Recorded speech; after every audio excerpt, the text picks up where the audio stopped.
चलिए तो फिर आते हैं सक्सेस एकेडमी के यूट्यूब चैनल में। आप लोग का साइंस का रिवीजन हो चुका था। साइंस का कुछ रिवीजन हुआ, कुछ रिवीजन और होगा। आप लोग पिछला वीडियो हम लोग का, मेरा वीडियो पिछला देख लीजिएगा आप लोग। अभी हम लोग चलते हैं हिंदी में। कुछ बच्चा का कमेंट आ रहा था कि सर हिंदी का एक बार रिवीजन हो जाए, तो अभी हम हिंदी में गोधूली का रिवीजन करवा लेते हैं। इसके बाद रिवीजन गोधूली के करने के बाद बर्णिका का कर लेंगे। तो बिना विलंब किए हुए चलिए वीडियो को शुरू करते हैं। तो आपका ये 3 नंबर का क्वेश्चन रहता है। पहला है, देखिए, पाठ और लेखक का नाम रहता है। देखिए, श्रम विभाजन और जाति प्रथा क्या है? निबंधन है। क्या है? निबंध है। ये जो है श्रम विभाजन और जाति प्रथा किसने लिखे थे? लेखक का क्या नाम है? डॉक्टर भीमराव अंबेडकर। उसके बाद है विष के दांत, नलिनी विलोचन शर्मा। उसके बाद भारत से हम क्या सीखे? Max Muller. नाखून क्यों बढ़ते हैं? हजारी प्रसाद द्विवेदी। नागरी लिपि, गुणाकर मूले। बहादुर, अमरकांत। परंपरा का मूल्यांकन, रामविलास शर्मा। जीत जीत मैं निरखत हूँ, पंडित बिरजू महाराज। आबिन्यू, अशोक वाजपेयी। मछली, विनोद कुमार शुक्ल। नौबत खाने में इबादत, यतेंद्र मिश्रा। शिक्षा और संस्कृति, महात्मा गांधी। अगर ये हम पूरा याद कर लेते हैं 12, तो इसमें मेरा 3 नंबर आ जाएगा, जो कि ऑब्जेक्टिव में रहेगा ये तीनों नंबर। अब हम लोग चलते हैं इस सब के बारे में। जैसे पहला आप लोग का चैप्टर है श्रम विभाजन और जाति प्रथा। इससे देखते हैं बुक से जो ऑब्जेक्टिव होगा उसका क्लियर कराते, क्वेश्चन आंसर क्लियर कराते हुए आगे चलते जाएंगे। चलिए देखते हैं।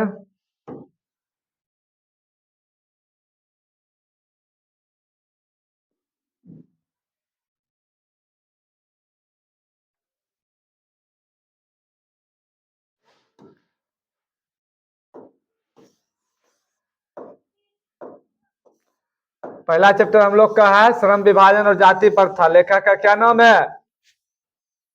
जोर से बोलो रे। डॉक्टर भीमराव अंबेडकर। चलिए, तथा इस पाठ के लेखक डॉक्टर भीमराव अंबेडकर का जन्म 14 अप्रैल, कितना अप्रैल?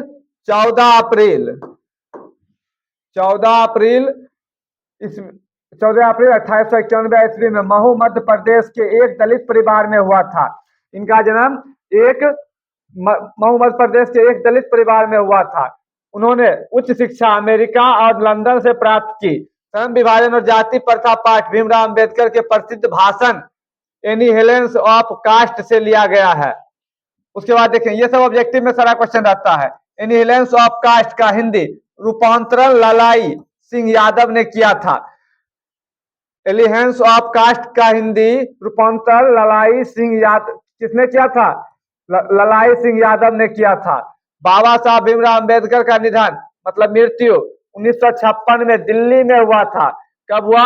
1956। कहां पे हुआ था? स्थान क्या था? वो दिल्ली था। उन्होंने चिंतन व रचनात्मक के मुख्यतः 3 प्रेरक व्यक्ति बुद्ध, कबीर और ज्योतिबा फूले थे। उनके जो चिंतन का रचनात्मक मुख्यतः थे वो 3 थे। एक थे बुद्ध, दूसरा कबीर और तीसरा थे ज्योतिबा फूले। चलिए उसके बाद देखते हैं लेखक किस बिंदु बना की, आ जाते हैं क्वेश्चन आंसर पे हम लोग। लेखक किस बिंदु बना का स्वरूप, किस बिंदु बना की बात करती है? बिंदु बना का स्वरूप क्या है? तो देखते हैं, लेखक के लिए बिंदु बना की बात यह है कि इस आधुनिक युग में भी जातिवाद के पोषक की कमी है। किसका कमी है? जातिवाद। अभी भी आदमी जातिवाद के ऊपर सब चीज करता है। शिक्षित होकर भी आदमी जातिवाद के ऊपर रह जाता है। ये नहीं देखता है कि हम लोग शिक्षित हैं। हम लोग ये जानते हैं कि बस 2 ही जाति होता है, एक मेल एक फीमेल। चलिए उसके आगे हम लोग चलते हैं। नेक्स्ट क्वेश्चन, जातिवाद के पोषक उसके पक्ष में क्या तर्क देते हैं? कहता है जातिवाद के पोषक उसके पक्ष में क्या तर्क देते हैं। देखते हैं, जातिवाद के पोषक इस आधुनिक समाज में कार्य कुशलता के लिए श्रम विभाजन को आवश्यक मानते हैं और कहते हैं कि जाति प्रथा भी श्रम विभाजन का ही दूसरा रूप है, इसलिए इसमें कोई बुराई नहीं है। इसके बाद अगला क्वेश्चन, जातिवाद के पक्ष में दिए गए तर्कों पर लेखक की प्रमुख आपत्तियां क्या है?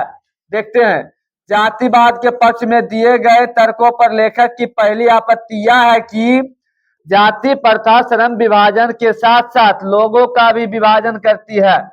श्रम विभाजन निश्चय ही सभ्य समाज की आवश्यकता है, परंतु किसी सभ्य समाज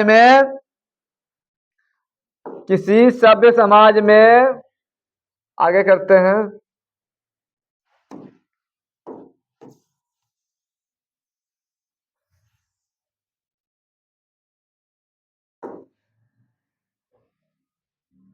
सभ्य समाज में आवश्यकता है, परंतु किसी सभ्य समाज में कार्य के साथ लोगों का विभाजन सही विभाजन नहीं है।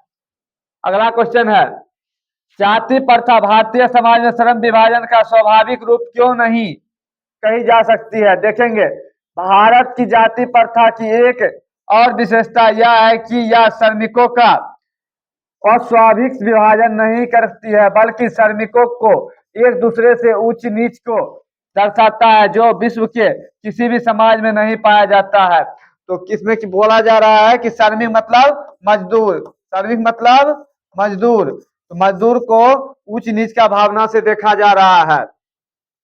अगला क्वेश्चन, ये सब जितना बता रहे किनके द्वारा कथित है? तो डॉक्टर भीमराव अंबेडकर।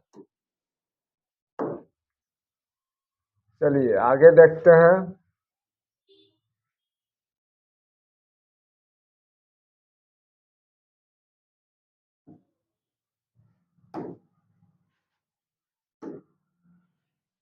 चलिए, जाति प्रथा भारत में बेरोजगारी का एक प्रमुख और प्रत्यक्ष कारण कैसी बनी है? कहता है भारत में जाति प्रथा लोगों को कोई भी ऐसा कार्य नहीं चुनने देती है जो उनके पूर्वजों ने नहीं किया हो। लोग अपने पूर्वज का ही कार्य चुनते हैं, जिसके कारण जाति प्रथा भारत में बेरोजगारी का प्रत्यक्ष और प्रमुख कारण बनी हुई है, जो कि अभी भी आदमी यही करते आए हुए हैं। उनका जो पूर्वज कर रहे हैं पहले से वही वो अपना लेते हैं, अगर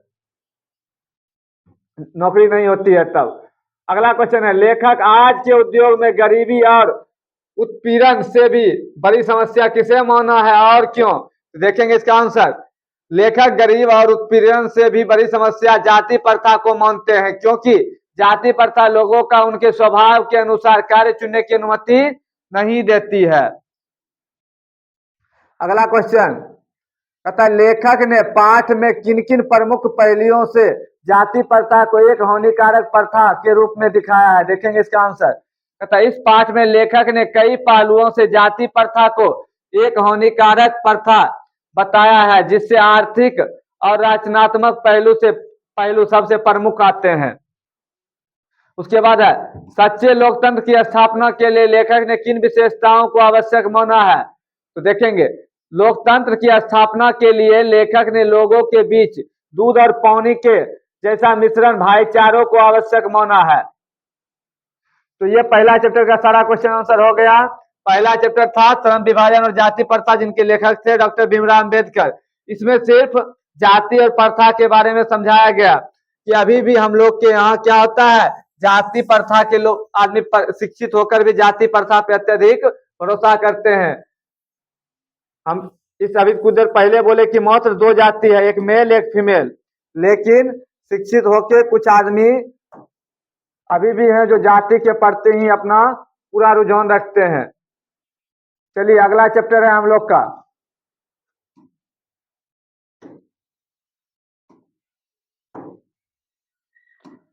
अगला चैप्टर है विष के दांत। किसने लिखे थे? और जवाब दोनों। चलिए, विष के दांत नलिनी विजय शर्मा ने लिखे थे। इस पाठ के लेखक नलिनी विजय शर्मा का जन्म 18 फरवरी 1916 ईस्वी में पटना के बरघाट में हुआ था। लेखक की प्रमुख रचनाएं दृष्टिकोण, साहित्य का इतिहास, दर्शन, मानदंड, प्रेमचंद, साहित्य तत्व और आलोचना इत्यादि है। इस कहानी का विष के दांत कहानी तथा अन्य कहानी नामक ग्रंथ से लिया गया है। ये कहां से लिया गया? विष के दांत कहानी और अन्य कहानियों से लिया गया है। देखिए, सेन साहब की एक काले रंग की 7500 रुपये की कार थी। कितने की कार थी? 7500 रुपये की कार थी। सेन साहब अपने पुत्रियों को कुटपुतली समझते थे और अपने बेटे को इंजीनियर या बिजनेसमैन बनाना चाहते थे। गिरधर लाल जो मदन का पिता और सेन साहब का किरौनी था, मदन लट्टू घुमाने का खेल खेल रहा था, तभी कासू से उसकी लड़ाई हो गई। कासू कौन था? कासू कौन थे? नलिन, ये क्या नाम है उनके? लेखक के पुत्र थे जिनके बारे में बोला जा रहा था। मदन ने कासू को खोखा के 2 दांत तोड़ दिए थे। कासू सेन साहब के बुढ़ापे का आंखों का तारा था। सेन साहब ने मदन को कहा था कि ऐसे ही लड़के चोर डाकू बनते हैं। किसको बोले थे वो? गिरधर लाल के लड़के को। उसके बाद महल और झोपड़ी की लड़ाई में अधिकतर महल वाले की ही जीत होती है। यह कहानी महल वालों और झोपड़ी के बीच की है, मतलब अमीर और गरीब की कहानी दर्शाया जा रहा है। घर के सभी मामलों में कासू अब्बाद था। कासू क्या था? घर के सभी मामलों में अब्बाद था। अगर कासू कुछ गलत भी करता था तो उनके पिता का क्या क्या देखते थे उनके पिता? कि इनके अंदर इंजीनियर का लक्षण है। वो अगर कुछ कर देते थे, कुछ खराब कर दिए तो देखते थे नहीं ये इंजीनियर बनेगा, ये काम करेगा, और बेटी को कठपुतलियों की तरह रखना चाहते थे। सेन साहब की 5 पुत्रियां थी जिनका नाम सीमा, रजनी, लाजो, शेफाली एवं आरती एवं एक पुत्र कासू जिसका जिसका क्या कहते हैं, एक नाम रखा गया था खोखा। कौन सा नाम था? खोखा। चलिए इसका क्वेश्चन आंसर हम कराएंगे कुछ देर बाद, पहले इसका करा दिए, अब क्वेश्चन आंसर इसका कराएंगे। चलिए पाठ का हम लोग क्वेश्चन आंसर अब कराते हैं। तो पहला क्वेश्चन है, सेन साहब के परिवार में बच्चों के पालन पोषण में किए जा रहे लिंग आधारित भेदभाव का अपने शब्दों में वर्णन कीजिए। तो देखिए हम तो बोल रहे हैं ऐसे, आप लोग के शब्दों में ही रहेगा, लेकिन आप लोग भी समझ लीजिए और अपने शब्दों में वहां पे उत्तर दे दीजिएगा। सेन साहब के घर में बच्चों के पालन पोषण में लिंग के अनुसार भेदभाव किया जा रहा था। उनकी लड़कियों के लिए पढ़ने, खेलने एवं हंसने के लिए अलग नियम बनाए गए थे, जबकि देखिए जबकि उसके बेटे कासू के लिए अलग नियम थे। देखिए एक ही घर में 2 भेदभाव, बेटे के लिए अलग नियम बनाया जा रहा था और बेटे के लिए अलग नियम। बेटा कुछ भी गलत करता था तो बहुत अच्छा है, लेकिन अगर बेटी कर दिया तो उसको डांट फटकार मिलना शुरू था। चलिए खोखा किन मामलों में अब्बाद था, यह क्वेश्चन पूछा गया हुआ है, फिर से हम लोग पढ़ रहे हैं। देखिए खोखा किन मामलों में अब्बाद था? सेन साहब का बेटा कासू घर में बनाए गए नियम के मामलों में अब्बाद था। वह हमेशा अपने मन के अनुसार ही कार्य करता था, पर लड़कियों को ऐसी आजादी नहीं थी। बेटा कुछ भी कर लेता था तो ठीक था, बेटी की लेकिन ऐसी आजादी नहीं थी। अगला क्वेश्चन, सेन साहब दंपति खोखा में कैसी संभावनाएं देखते थे और उन संभावनाओं के लिए उन्होंने उनकी कैसी शिक्षा तय की थी? देखिए इसका उत्तर, सेन साहब और उसकी पत्नी खोखा को इंजीनियर या बिजनेसमैन बनाना चाहते थे। इसके लिए सेन साहब ने अपने बेटे को स्कूल ना भेजकर घर पर ही शिक्षा देने के लिए तय किया। इन्होंने सोचा स्कूल जाएगा तो स्कूल में हम इंजीनियर बनना चाहते हैं, मेरा बेटा कुछ और बन जाएगा। चलिए अगला क्वेश्चन देखते हैं।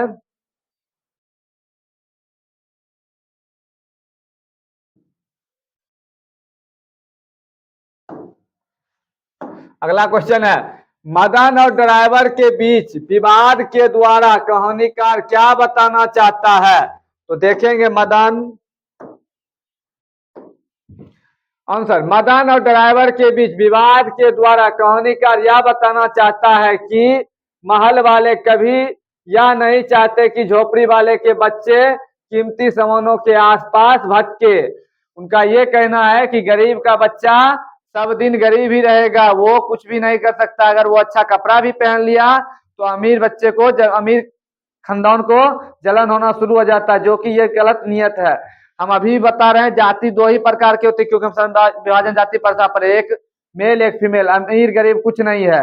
रुपया हम लोग जितना मेहनत करेंगे उतना रुपया आते जाएगा। चलिए देखते हैं, कासू और मदन के बीच झोपड़ी का झगड़े का क्या कारण था? इस प्रसंग के द्वारा लेखक क्या दिखाना चाहते हैं? देखते हैं।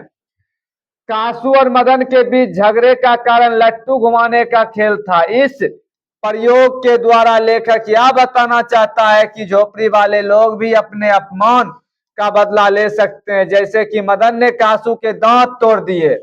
उन्होंने क्या किए? ये गया था खोखा गया था उधर खेलने के लिए, कासू उधर खेलने के लिए गया, लट्टू उधर मदन खेल रहा था, वहां पे गया था। इन्होंने क्या किया, उसका दो दांत तोड़ दिए, लट्टू नचाने नहीं दिया था। इन्होंने कुछ बोला, बस क्या किया उन्होंने, दो दांत ही तोड़ दिया। अगला देखते हैं, आपकी दृष्टि विष के दांत कहानी का नायक कौन है? तर्कपूर्ण उत्तर दीजिए, मतलब सटीक उत्तर दीजिए। मेरी दृष्टि में इस कहानी का नायक मदन है। मदन कौन था? गिरधर लाल का पुत्र, क्योंकि वह महल वाले सेन साहब से बिना डरे उसके ड्राइवर से लड़ जाता है और उसके बेटे के दो दांत भी तोड़ देते हैं। चलिए अगला क्वेश्चन है, कासू का चरित्र चित्रण करे, मतलब कासू के बारे में बताना है हमको। चलिए देखते हैं। कासू सेन साहब के बुढ़ापे की आंख का तारा था। सेन साहब उसे इंजीनियर या बिजनेसमैन बनाना चाहते थे। कासू अपने पिता द्वारा बनाए गए सभी मामलों में अब्बाद था। घर के लाड प्यार ने उसे बिगाड़ दिया था। वह बिना डरे किसी के ऊपर हाथ चला देता था। कौन? कासू। अगला, सेन साहब का चरित्र चित्रण कीजिए। इसके पहले था कासू, उनके पुत्र का था, अब है वही सेन साहब का। अतः सेन साहब विष के दांत के कहानी का एक पात्र है। सेन साहब की 5 पुत्रियां, एक पुत्र है। वे अपने बच्चों के लिए घर पर अलग अलग नियम बनाए हैं। वह अपने बेटे में बुढ़ापा का सहारा देखते हैं। अगला क्वेश्चन, जिनको हम मिटा देते हैं, जिनको लिखना है लिख लीजिए, जिनको लिखना होगा लिख लीजिएगा, या इसका आंसर चाहिए तो आप लोग मेरे व्हाट्सएप नंबर पे हाई कीजिए और बोलिए कि हिंदी का आंसर चाहिए, तो हम आंसर दे देंगे। आगे ऊपर करें, चलिए ऊपर करते हैं।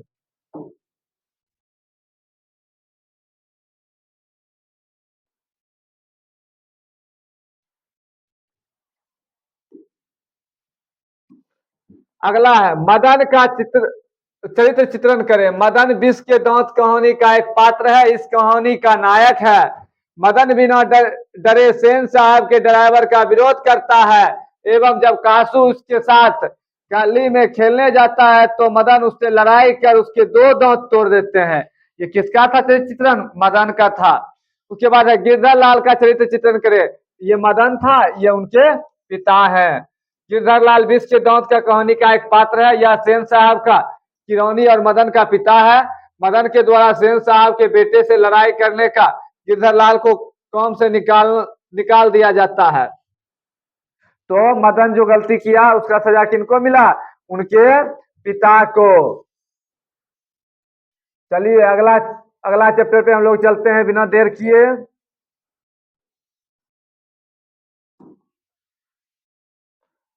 अगला चैप्टर हम लोग का है, भारत से हम क्या सीखे। किसने लिखा था? Max Muller. किसने लिखा था? मैक्स मूलर, यही है वो। कहता इस पाठ के लेखक फ्रेडरिक मैक्स मूलर का जन्म 6 सितंबर 1823 ईस्वी में जर्मनी में हुआ था। कब हुआ था? तो 6 सितंबर 1827 ईस्वी में। मैक्स मूलर के पिता का नाम विल्हेम मूलर था। जब मैक्स मूलर 4 वर्ष के थे तब उसके पिता का निधन हो गया। मैक्स मूलर ने हितोपदेश और मेघदूत का हिंदी से जर्मनी भाषा में अनुवाद किया। उन्होंने हितोपदेश और मेघदूत जैसी बुक का क्या किए? हिंदी से जर्मनी में अनुवाद किए। इनका निधन, किनका निधन? मैक्स मूलर का निधन 18 अक्टूबर सन 1900 को हुआ था। इस भाषण के अनुवादक कौन थे? डॉक्टर भवानी शंकर त्रिवेदी थे। इस भाषण के अनुवादक मतलब जो लिखे तो ये थे, मतलब प्रस्तुत किसने किए? भवानी शंकर त्रिवेदी। इस भाषण में मैक्स मूलर ने भारत के बारे में बताते हुए हर पहलू से भारत को सबसे अच्छा देश बताया है। मैक्स मूलर के अनुसार सत्य भारत का दर्शन ग्राम में होता है। मैक्स मूलर के अनुसार भारत का दर्शन कहाँ में होता है? ग्राम, जहाँ ग्रामीण इलाका है, जहाँ पे क्या है, खेत खलियान बहुत सारे होते हैं। मैक्स मूलर को स्वामी विवेकानंद ने वेदांतियों का भी वेदांती कहा था। रानी विक्टोरिया ने मैक्स मूलर को नाइट की उपाधि दी थी। किसकी उपाधि? नाइट की उपाधि दी थी, लेकिन मैक्स मूलर ने इसे अस्वीकार कर दिया, उन्होंने लेने से इनकार कर दिया। उन्होंने बोला, सॉरी, उन्होंने बोले कि हमें ये नहीं चाहिए। इसके बाद देखते हैं, आगे करते हैं।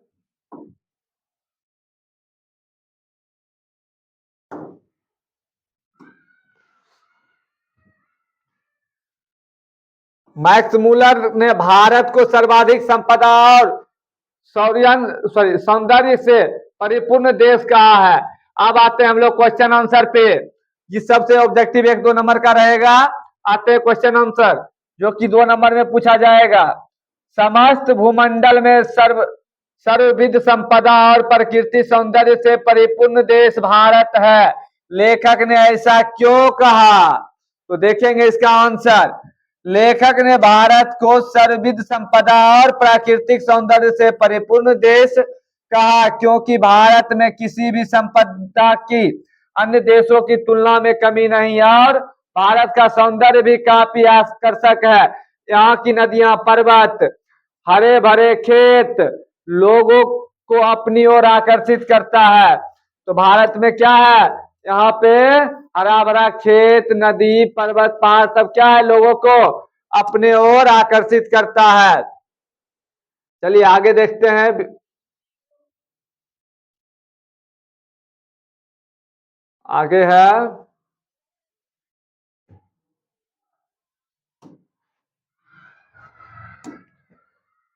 आगे है, लेखक की दृष्टि में सच्चे भारत के दर्शन कहाँ कर सकते हैं और क्यों? तो देखेंगे, लेखक मैक्स मूलर के अनुसार सच्चे भारत का दर्शन ग्रामीण इलाके में हो सकते हैं, ना कि मुंबई, दिल्ली, कोलकाता जैसे शहरों में, क्योंकि भारत की असली संस्कृति ग्रामीण में ही निहित है। भारत की असली संस्कृति कहाँ में है? ग्रामीण में। ग्रामीण में आप जाइए शादी में, वहां देखिएगा शादी का व्यवहार अलग रहता है, सब चीज। आप चल जाइए शहर में, वहां यहाँ क्या होता है? ग्रामीण में शादी के लिए आदमी परिपूर्ण होके अच्छा से सजा से सारा चीज एकदम खुशी से करते हैं, लेकिन वहां पे क्या है कि ना वहां पे जगह रहता, ना कुछ रहता। आदमी जाके मंदिर में शादी या होटल बुक कर लेंगे, मैरिज हॉल, वहां पे जाके शादी कर लेंगे। चलिए अगला क्वेश्चन, धर्मों की दृष्टि से भारत का क्या महत्व है? धर्मों की दृष्टि से भारत का विशेष महत्व यह है कि यहाँ विभिन्न धर्मों के लोग जैसे हिंदू, मुस्लिम, सिख, ईसाई, जैन, बौद्ध, पारसी, यहूदी इत्यादि आपस में मिलजुल कर रहते हैं। विश्व के किसी भी देश में ऐसी व्यवस्था नहीं है। यह व्यवस्था कहाँ है? सिर्फ और सिर्फ भारत में है, इंडिया में है। कहाँ है? भारत में। भारत किस तरह अतीत और सुदूर भविष्य को जोड़ता है, स्पष्ट करे। तो भारत अतीत और सुदूर भविष्य को जोड़ता है क्योंकि भारत का इतिहास विश्व के सभी देशों के इतिहास से अच्छा है, जिससे भारत की युवा सीखकर अपने भविष्य को क्या बनाते हैं? उज्जवल बनाते हैं। क्या बनाते हैं? उज्जवल बनाते हैं। तो आप लोग अगर लिखना है तो लिख लीजिएगा। अगर लिखने में कहीं दिक्कत होता है, कभी कभी हम लोग साइड होते हैं, जब साइड हो जाते हैं तो आप लोग स्क्रीनशॉट इसका ले सकते हैं। स्क्रीनशॉट लेकर आप लोग लिखते रहिएगा। और ध्यान दीजिए, ये लिखने से कुछ नहीं होगा, आपको याद भी करना पड़ेगा। याद कर लीजिए, एग्जाम में क्वेश्चन रहेगा तो आप लोग अच्छा से एग्जाम दे के आइएगा। लास्ट क्वेश्चन, लेखक वास्तविक इतिहास किससे मानता है और क्यों? लेखक मैक्स मूलर के अनुसार वास्तविक इतिहास वह है जिससे कुछ सीखा जा सके। लेखक भारत के इतिहास को वास्तविक इतिहास बताते हैं क्योंकि यहाँ इतिहास में बहुत अच्छा सीखने को है। चलिए तीसरा भी चैप्टर खत्म, अब हम लोग चलते हैं लेसन 4 के तरफ। कोशिश करेंगे कि जहां तक संभव हो सबका ऑब्जेक्टिव के साथ साथ सब्जेक्टिव हम लोग क्वेश्चन कराते ही चलेंगे। अच्छा लगेगा और ये हो जाएगा तो आप लोग का भी रिवीजन हो जाएगा। क्या है कि बहुत कम समय बचा है, 1 महीना बाद आप लोग का एग्जाम भी है, फिर भी अभी बहुत समय है। इतना समय है कि हम पूरा रिवीजन आपको करवा देंगे और इतना अच्छा रिवीजन करवा देंगे कि आप पूरा अगर एक बार जितना लिखा दिए उतना आप याद करके एक बार चले जाइए और कुछ दिन बाद हम कुछ ऐसा गेस्ट क्वेश्चन देंगे हिंदी का जो कि आपको हूबहू आने की संभावना रहेगी। चलिए अगला है, नाखून क्यों बढ़ते हैं, किसने लिखा था रे? नाखून क्यों बढ़ते हैं किसने लिखा था? हजारी प्रसाद द्विवेदी। कहता है देखिए, इस पाठ के लेखक का जन्म सन 1907 में बलिया, कहां पे है बलिया? एक बेगूसराय में भी बलिया है, एक उत्तर प्रदेश में है, उत्तर प्रदेश की बात है, में हुआ था। इन्हें पद्म भूषण पुरस्कार से नवाजा गया, मतलब सम्मानित किया गया। इनका निधन 1979 ईस्वी में दिल्ली में हुआ था। इसकी प्रमुख रचना है अशोक के फूल, पृथ्वीराज रासो, विचार और वितर्क, आलोक पर्व, बौन भट्ट की आत्मकथा, हिंदी साहित्य का आदित्य काल, हिंदी साहित्य की भूमिका, विश्व भारती इत्यादि है। सब पुराने अच्छे नहीं होते, या सब नए खराब नहीं होते। लेखक की एक बेटी थी, लेखक की क्या थी? एक बेटी थी। इंदिरा का वज्र गंधिता मुनि के हड्डी से बना था। उसके बाद आर्यों ने लोहा का आविष्कार किया था। आर्यों ने क्या किया था?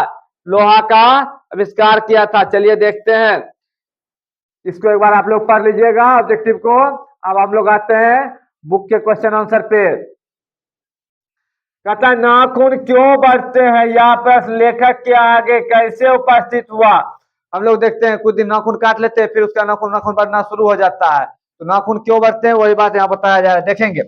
नाखून क्यों बढ़ते हैं यह प्रश्न लेखक के सामने तब उपस्थित हुआ जब लेखक की छोटी सी पुत्री ने लेखक से पूछा कि पिताजी पिताजी नाखून क्यों बढ़ते हैं? तो लेखक को यह प्रश्न उपस्थित कैसे हुआ? जब उनकी छोटी पुत्री ने पूछ दिया था।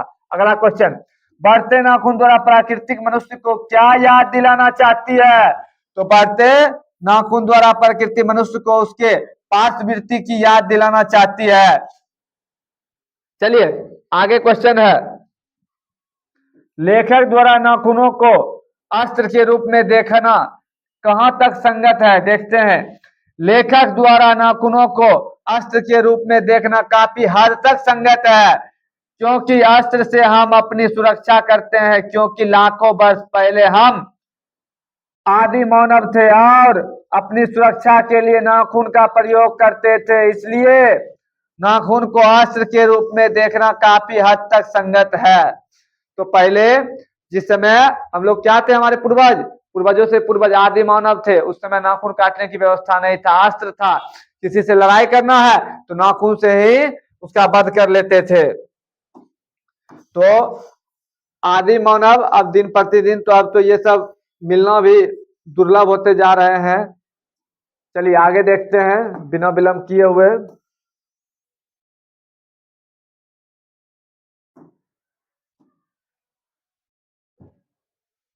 मनुष्य बार बार नाखून क्यों काटता है? तो देखेंगे मनुष्य बार बार नाखून को इसलिए काटता है क्योंकि वह अपने पार्श्ववृत्ति यानी पुरानी चिन्हों को भुला देना चाहता है कि अब हम आदि मानव नहीं रहे, आदिवासी नहीं रहे, हम क्या है? मनुष्य हैं। नाखून समय आप लोग अपने से काट लेते हैं, यही आप लोग याद दिलाना चाहते हैं। चलिए ये चैप्टर का क्वेश्चन आंसर कंप्लीट। अगला चैप्टर है, अगला चैप्टर है नागरी लिपि। किसने लिखा था? किसने लिखा था रे? नागरी लिपि गुणाकर मूले ने लिखे थे। किसने लिखे थे? गुणाकर मूले। इस पाठ के लेकर गुणाकर मूले का जन्म 1935 ईस्वी में महाराष्ट्र के अमरवती में हुआ था। महाराष्ट्र में एक अमरवती गांव है, वहां पे हुआ था इनका जन्म। किनका? गुणाकर मूले का। उन्होंने 2500 से अधिक लेख एवं 30 पुस्तक का प्रकाशन किए। उन्होंने 2500 से अधिक लेख लिखे थे और 30 पुस्तक का प्रकाशन किए थे। इनका निधन 2009 में हुआ था। जन्म 1935 में, निधन हो गया 2009 9 में। उनकी प्रमुख रचनाएं अक्षरों की कहानी, इतिहास और संस्कृति, प्राचीन भारत के महत्व वैज्ञानिक, आधुनिक भारत के महान वैज्ञानिक मेंडलीफ, महान वैज्ञानिक सूर्यमंडल, सूर्य, नक्षत्र, लोग इत्यादि हैं। आगे देखते हैं इनके बारे में।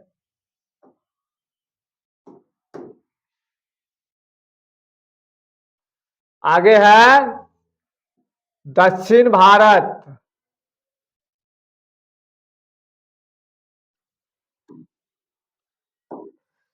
दक्षिण भारत में नागरिक लिपि को नंदी लिपि कहते हैं। दक्षिण भारत को नागरिक लिपि को क्या कहते हैं? नंदी लिपि कहते हैं। विजयनगर विजयनगर के शासकों का लेख नंदी नागरी लिपि में मिलते हैं। अकबर ने अपने समय के सिक्कों में राम सीता का चित्र बनवाकर राम सिया लिखवाया था। अकबर ने क्या किया था अपने समय में? राम और सीता का चित्र बनवाकर राम सिया लिखवाया था। उत्तर भारत की लिपि को कौन लिपि कहते हैं? देवनागरी लिपि। हम लोग का कौन सा लिपि है? देवनागरी लिपि। हम लोग उत्तर भारत में है ना, तो यहाँ का कौन लिपि? देवनागरी लिपि। 8वीं-9वीं सदी में देवनागरी लिपि प्रादेशिक लिपि बनी थी। नागरी लिपि के आरंभिक लेख बंद पर्वत के नीचे ढक्कन प्रदेश से मिलता है। एलोरा में अनुपम कैलाश मंदिर को काटकर बनाया गया था। उसके बाद जैन गणितज्ञ महावीर चार्य ने गणित सार संग्रह की रचना की थी। गणित सार संग्रह की रचना किसने की थी? जैन गणितज्ञ महावीर चार्य ने। उसके बाद कर्नाटक प्रदेश का श्रवण बेलगोला स्थान जैन धर्म का एक प्रमुख तीर्थ स्थान है। चलिए ऑब्जेक्टिव खत्म। हम लोग आते हैं क्वेश्चन आंसर पे बिना विलंब किए हुए। जिसको लिखना है लिख लीजिए, लिखने से अच्छा है आप लोग स्क्रीनशॉट लेके बाद में लिखते रहिएगा। स्क्रीनशॉट ले लीजिएगा, इसको लिखते रहिएगा।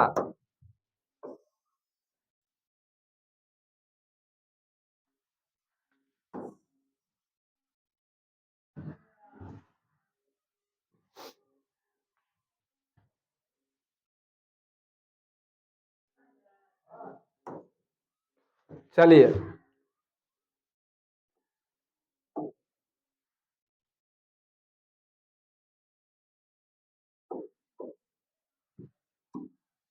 अगला है देवनागरी लिपि के अक्षरों में स्थिरता कैसे आई? करीब 2 सदी पहले इस लिपि के टाइप बने और इसमें पुस्तक छपने लगी, जिसके कारण इसके अक्षरों में क्या हो गया? स्थिरता आ गई। अगला क्वेश्चन, देवनागरी लिपि में कौन कौन भाषाएं लिखी जाती है? देवनागरी लिपि में हिंदी, संस्कृत, मराठी, नेपाली इत्यादि भाषाएं लिखी जाती है। अगला, लेखक ने किन भारतीय लिपियों से देवनागरी लिपि का संबंध बताया है? तो लेखक ने बंगाली लिपि, नंदी लिपि, नागरी लिपि, ब्राह्मी लिपि इत्यादि का संबंध देवनागरी लिपि से बताया है। अगला क्वेश्चन, नागरी लिपि के आरंभिक लेख कहाँ प्राप्त हुए, उनके विवरण दे। तो नागरी लिपि के आरंभिक लेख हम विंध्य पर्वत के नीचे के दक्कन प्रदेश मिलता है। उसके बाद है नागरी लिपि को देवनागरी क्यों कहते हैं? लेखक इस संबंध में क्या बताते हैं, देखेंगे। नागरी लिपि को देवनागरी लिपि कहने के पीछे लेखक के अनुसार कई कारण हैं। कुछ विद्वानों का मत है कि इस लिपि का प्रयोग सबसे पहले गुजरात के नगर ब्राह्मणों ने किया है, इसलिए इसे देवनागरी लिपि कहते हैं। दूसरा, काशी के पंडितों का मत है कि काशी देवों की भूमि है और सबसे पहले इस लिपि का प्रयोग काशी में ही हुआ है, इसलिए इसका नाम देवनागरी लिपि रखा गया है। इसी प्रकार और कोई मत देखने को मिलता है। चलिए अगला क्वेश्चन, 5 तक हम लोग कर लिए हैं। 6 नंबर से आगे देखते हैं, जिसको लिखना है लिख लीजिए।